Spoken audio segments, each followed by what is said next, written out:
नमस्कार, मी Harshada स्वकुळ. US Israel Iran वॉरचा 30वा दिवस आहे. या 30 दिवसात एक ग्लोबल एनर्जी क्रायसिस सुरू झालाय. प्रत्येक देशात एनर्जी प्राइसेस वाढायला सुरुवात झाली आहे. पश्चिम आशियातला हा तणाव फक्त तेवढा पुरता तर राहिला नाहीये, तुमच्या आमच्या घरात पोहोचलाय.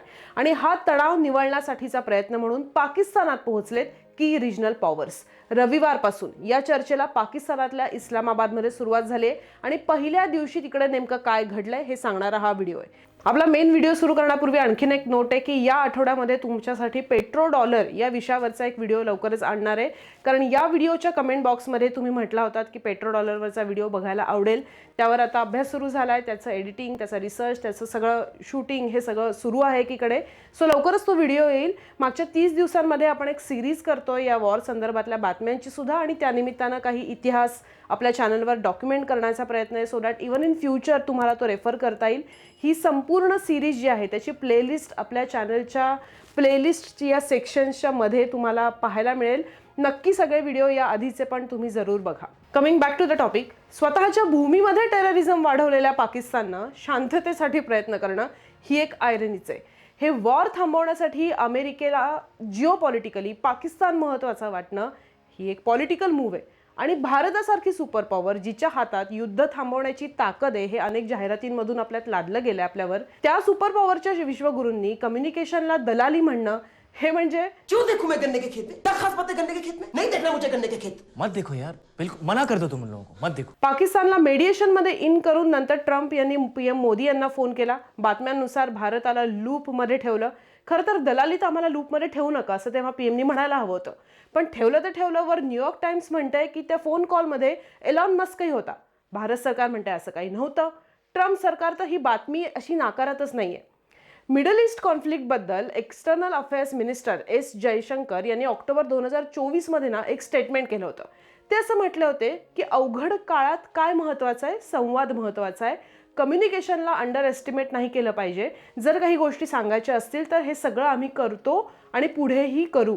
29 मार्चच्या रविवारी पाकिस्तानच्या इस्लामाबादमध्ये उतरले इजिप्त, सौदी आणि टर्कीचे top diplomat. Egyptian foreign minister Badr Abdelatty, Turkish foreign minister Hakan Fidan आणि सौदीचे foreign minister Faisal bin Farhan al Saud. आणि त्यांचं वेलकम केलं पाकिस्तानचे फॉरेन मिनिस्टर मोहम्मद इशकदार यांनी. मिडल ईस्ट वॉर थांबवण्यासाठीचा प्रयत्न म्हणून या 2 दिवसांच्या टॉकला पाकिस्तानच्या राजधानीत आता सुरुवात झालेली आहे. ही वेळ का महत्त्वाची, पुढचे 48 तास का महत्त्वाचे, हे सगळं आता मी तुम्हाला या व्हिडिओमध्ये हळूहळू सांगणार आहे. त्याच्याआधी तुम्हाला असा प्रश्न पडला का की हे 4 देश का, बाकीचे देश का नाही आहेत? तर त्याचं कारण पटकन सांगते. पहिलं म्हणजे पाकिस्तान, ऑफकोर्स नेबरिंग कंट्री आहे इराणची. इराणशी चांगले संबंध आहेत पाकिस्तानचे. अमेरिकेशी सुद्धा चांगले संबंध आहेत पाकिस्तानचे. आणि या युद्धामुळे आर्थिक फटका सगळ्यात मोठा बसलाय, तोही पाकिस्तानलाच बसलाय. ते प्रेशर पाकिस्तानवर वाढतंय. दुसरं आहे सौदी अरेबिया. हिस्टॉरिकलीच इराणचा प्रतिस्पर्धी आहे. सगळी मेक हीच आहे की मिडल ईस्टमध्ये पॉवर कुणाच्या हातात राहील. सौदीला आपला विजन 2030 हा आर्थिक प्रकल्प यशस्वी करायचा आहे, पण युद्धामुळे सौदी हॉटस्पॉट झालाय. तुर्कीचा विचार केला तर नॅटोमध्ये आहे, पण तरीही इराणसोबत व्यापार ठेवतो. याआधी रशिया युक्रेन युद्धामध्ये सुद्धा मध्यस्थी केली होती. आता स्वतःची ताकदही या देशाला वाढवायची आहे आणि इराणकडचा गॅसही महत्त्वाचा आहे, म्हणून तुर्की या चर्चेत आलाय. इजिप्तचा विचार केला तर अरब देशांमधला एक महत्त्वाचा देश आहे इजिप्त, कारण सुएझ कॅनॉल खूप महत्त्वाचा आहे. जगभराचा व्यापार इथून चालतो. युद्धामुळे हा व्यापार धोक्यात आलाय. इजिप्तची अर्थव्यवस्था आधीच कमजोर आहे, कमकुवत आहे, आणि म्हणून त्यांना आता अडथळा नकोय. थोडक्यात सांगायचं तर हे 4ही मिडल पॉवर्स आहेत. मोठ्या देशांच्या युद्धाचा फटका त्यांना जबरदस्त सगळ्यात पहिल्यांदा बसतो. सो हे वॉर कव्हर करणाऱ्या पत्रकारांसाठी डिप्लोमॅटिक ॲक्टिव्हिटीजचं आता सेंटर पॉईंट काय झालंय माहिती आहे? पाकिस्तानातलं इस्लामाबाद. पण आपण याच महिन्यात थोडंसं मागे जाऊयात आधी आणि काय घडलंय सांगते. 19 मार्च ही तारीख. 19 मार्चला सौदी अरेबियाची राजधानी रियादमध्ये हेच 4 फॉरेन मिनिस्टर्स भेटले होते डिएस्कलेशन कसं होईल याच्या प्रयत्नांसाठी. आणि त्याच्याच पुढच्या आठवड्यात म्हणजे मार्च 24 पासून पाकिस्तानचा रोल या मेडिएशनमध्ये कसा वाढत गेला हे तुमच्या समोरच आहे. 24 तारखेला 15 मुद्द्यांचा US peace framework plan Pakistan करवी अमेरिकेनं इराणला दिला. इराणनं दुसऱ्या दिवशी तो स्ट्रेट नाकारला. पण त्यानंतर एक कम्युनिकेशन चॅनल कुठेतरी ओपन झालंय वाया पाकिस्तान, हे कुठेतरी आता ऑफिशियली समोर आलं.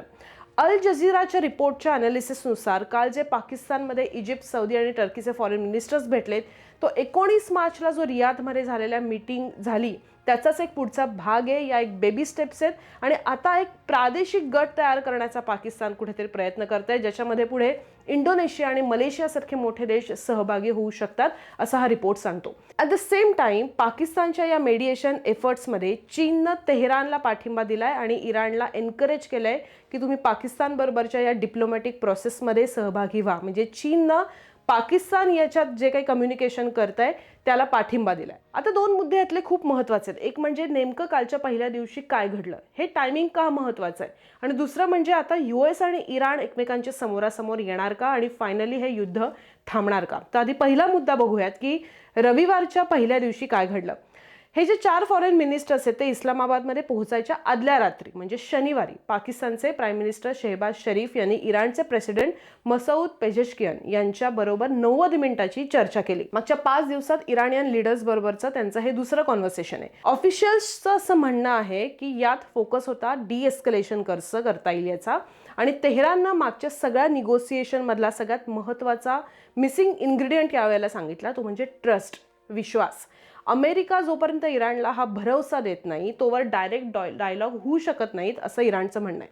सो कळते तुम्हाला, झिरो ट्रस्ट आहे ही बेसलाईन आहे, झिरो ट्रस्टची.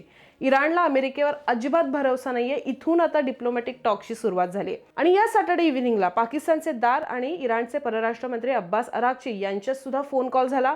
अराक्ची यांच्या ऑफिशियल टेलिग्राम पोस्टवरनं दार यांनी अराक्ची यांना रविवारी 4 देशांच्या भेटीची माहिती दिली असं कळतंय. कसा प्रयत्न सुरू आहे हे सुद्धा पाकिस्ताननं इराणला या फोन कॉलमध्ये सांगितलं. पण इराणनं अमेरिका इस्रायलनं किती भयानक गुन्हे केलेत असं म्हटलं. मिनिस्टर्सच्या या फोन कॉल नंतर काय घडलं बघा. इराणनं 20 पाकिस्तानी जहाजांना होर्मुझमधून जायची परवानगी दिली, दररोज 2 याप्रमाणे. जिओपॉलिटिकल एक्सपर्ट्स असं म्हणतायत की हा निर्णय अमेरिकेला हे दाखवण्यासाठी आहे की हॉर्मुझची सामुद्रधुनी म्हणजे स्ट्रेट ऑफ हॉर्मुझ पुन्हा सुरू करण्यामध्ये काही प्रमाणात आता यश मिळतंय. पण अजूनही पिक्चर सेम आहे. इराणचा अमेरिकेवर शून्य भरवसा आहे हीच बेसलाईन आहे. इराणला अजिबात कॉन्फिडन्स नाहीये की अमेरिका शब्दाला जागेल. असं असूनही रविवारच्या 4 देशांच्या फॉरेन मिनिस्टर्सच्या भेटीनंतर पाकिस्तानचे फॉरेन मिनिस्टर्स म्हणलेत की अमेरिका आणि इराण दोघांनाही पाकिस्तान जे टॉक्स घडवून आणतंय त्यावर पूर्ण विश्वास आहे, त्यावर पूर्ण कॉन्फिडन्स आहे. Pakistan is very happy that both Iran and the US have expressed their confidence in Pakistan to facilitate the talks. ऑफिशियल्सच्या म्हणण्यानुसार आता पुढचे 48 ते 72 तास प्रचंड महत्त्वाचे आहेत, कारण हाच डिप्लोमॅटिक पुश ठरवणारे अमेरिका आणि इराण निगोसिएशनला आता समोरासमोर येणार का. लक्षात घ्या ना, वॉर सुरू आहे, हॉर्मुझ ठप्पच आहे, US सोल्जर्स इराणमध्ये घुसतील अशा बातम्या आहेच आहेत. इस्रायली फोर्सेसना इराणी सिव्हिलियन साईट्सवर स्ट्राईकची इंटेन्सिटी मागच्या 2 दिवसात प्रचंड वाढवली आहे. इराणच्या प्रॉक्सीज सुपर ॲक्टिव्ह झालेल्या आहेत. इराण एकीकडे म्हणतंय की अमेरिका आता घुसली इराणमध्ये तर आम्ही वाटच बघतोय. म्हणजे इराणच्या कानपट्टीवर बंदूक ठेवून डिप्लोमॅटिक टॉक्स चॅनल ओपन झालंय. ट्रस्ट शून्य आहे, कॉन्फिडन्स शून्य आहे. त्यामुळे या टॉक्समधनं इराणचा पुन्हा एकदा विश्वासघात झाला तर वी कॅन नॉट इमॅजिन की हे वॉर किती मोठं होईल. पण इस्लामाबाद मीटिंगचं लिमिटेशन हे आहे की US इराण अजून एकमेकांच्या समोर आलेलेच नाही आहेत. आत्ता जे घडतं इस्लामाबादमध्ये ते निगोसिएशन नाही आहे, मेडिएशन नाही आहे, तर प्रिपरेशन आहे. ऑफिशियल्सचं असं म्हणणं आहे की या 2 दिवसातले टॉक्स म्हणजे पुढचे 48 ते 72 तास महत्त्वाचे आहे यासाठी आहेत, कारण ते ठरवतील की युद्धाची दिशा आता काय असेल. आणि हे इस्लामाबादमधून ठरवलं जाणार नाही, ते वॉशिंग्टन आणि तेहरान ठरवेल या गोष्टीवर की काय घडतंय पाकिस्तानमध्ये. आता आज पण भरपूर मीटिंग्स आहेत या 4 फॉरेन मिनिस्टर्सच्या. प्रश्न आहेच की इराण US समोरासमोर येणार का.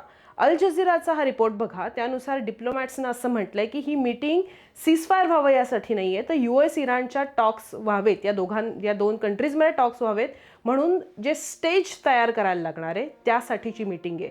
आणि ऑफिशियल्सच्या मते सध्याचा संपर्क जर असा सुरू राहिला तर काही दिवसातच अमेरिकेचे परराष्ट्र मंत्री मार्को रुबियो आणि इराणचे परराष्ट्र मंत्री अब्बास अराक्ची यांच्यात चर्चा होऊ शकते. ही चर्चा पाकिस्तानमध्ये होण्याची शक्यता आहे. जर्मनीचे परराष्ट्र मंत्री योहान वाडेफुल यांनी शुक्रवारी असं स्टेटमेंट केलं होतं की अमेरिका आणि इराण यांच्यात थेट बैठक सून म्हणजे लवकरच पाकिस्तानमध्ये होईल अशी त्यांना अपेक्षा आहे. मात्र त्यांनी ही माहिती त्यांना कुठून मिळाली, त्यांचे सोर्सेस काय हे मात्र सांगितले नाहीत. सो आता सगळ्यांच्या नजरा आता इथेच लागल्यात की US सोल्जर्स इराणच्या भूमीवर आधी उतरणार की की आत्ता जे स्टेज तयार केलं जात आहे ते खरंच फुलप्रूफ स्टेज तयार होईल आणि त्याच्या आधीच US सोल्जर उतरण्याच्या ऐवजी इराण आणि अमेरिका एकमेकांच्या समोर टॉकसाठी बसतील. हा व्हिडिओ आवडला असेल तर जास्तीत जास्त शेअर करा आणि पुढच्या काही तासातले अपडेट्स तुम्हाला आपल्या चॅनलवर जरूर मिळतील. आपलं चॅनल सबस्क्राईब करायला विसरू नका, कारण आत्ताच्या डेटाबेसनुसार असं दिसतंय की खूप जणं आपला व्हिडिओ आवर्जून बघतायत, पण आपलं चॅनल त्यांनी अजून सबस्क्राईब केलं नाही. तर तुमचं सबस्क्राईब करणं सुद्धा एक खूप मोठा सपोर्ट असेल, तर प्लीज सबस्क्राईब करा. धन्यवाद.